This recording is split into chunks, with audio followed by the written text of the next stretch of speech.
పోరుగారా లంక బిందెల సంసారం అనుకుంటే బోయకర వచ్చిన సంసారం ఆయనరా దేవుడా అని ఇప్పటికే సీఎం రేవంత్ అయ్యే నెత్తికి చేతులు పెడుతుంటే ఇక సంసారం జర ఉండే లేకో నడుపుకుందామంటే వరకు ఈ బీఆర్ఎస్ వాళ్ళు కారు పార్టీ వాళ్ళు మళ్ళీ ఏదో లడాయి ముంగటేసి లడనులా ఏందో ఏం కదా చూద్దాం బాయ్.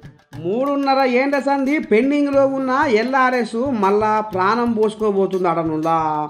ఇక మరి ఈ ఎల్ఆర్ఎస్కు సీఎం రేవంత్ అయ్య జీవం ఎందుకు పోస్తుండయా అంటే కేసీరావు తెలంగాణ రాష్ట్రాన్ని కరగనాకిండు కాబట్టి సర్కారు సంతకపేటలో శాసకాన లేదు కాబట్టి తెచ్చిన అప్పు తల్లి తీరు పిల్ల అవుతుంది కాబట్టి ఇక లాభం లేదనుకున్న సీఎం రేవంత్ పండుకున్న ఎల్ఆర్ఎస్కు ఊపిరి వస్తే 10,000 కోట్ల రూపాయలు కండ చూడొచ్చు అని ఇక అవి సర్కారు సంక్షేమ పథకాలకు మలుపొచ్చు అని ఈ రకంగా ఎత్తుగడ చేస్తే ఇక గడంత సానికి ముంతంత కొప్పు అన్నట్టుగా కేటీ రాములన్న ఏమో అనుకొస్తున్నాడనులా ఏందో ఇందా పారి ఆయన ఆంబాయము.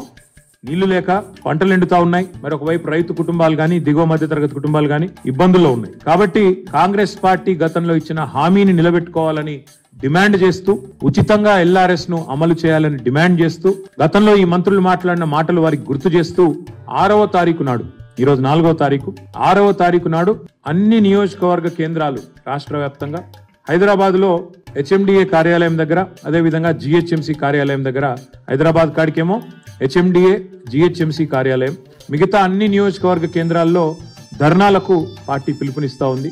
ఇది మరి ప్రజలు కూడా మాతో కలిసి రావాలని చెప్పి కూడా విజ్ఞప్తి చేస్తా ఉన్నాం. ఎవరైతే 25,44,000 కుటుంబాలు ఉన్నాయో దీనివల్ల నష్టపోయేవారు, దీనివల్ల ఇబ్బంది పడేవారు, వారందరూ కూడా మద్దతు చెప్పాలని చెప్పి కూడా మేము విజ్ఞప్తి చేస్తా ఉన్నాం. ఖజానా ఖాళీ అయ్యేసరికి రైతు బంధుకే ఆరమ్మ ఘోరాలవుతుందని కాంగ్రెస్ వాళ్ళు మొత్తుకుంటుంటే బీఆర్ఎస్ వల్ల భాగవతం గిట్లా ఉంది. మరి జనాలు ఇటు మళ్తారా అటు మళ్తారా ఆలోచించి అడుగు ఎక్కడేస్తారు ఏంది ఏం కథ అనేది చూద్దాములా రేపు.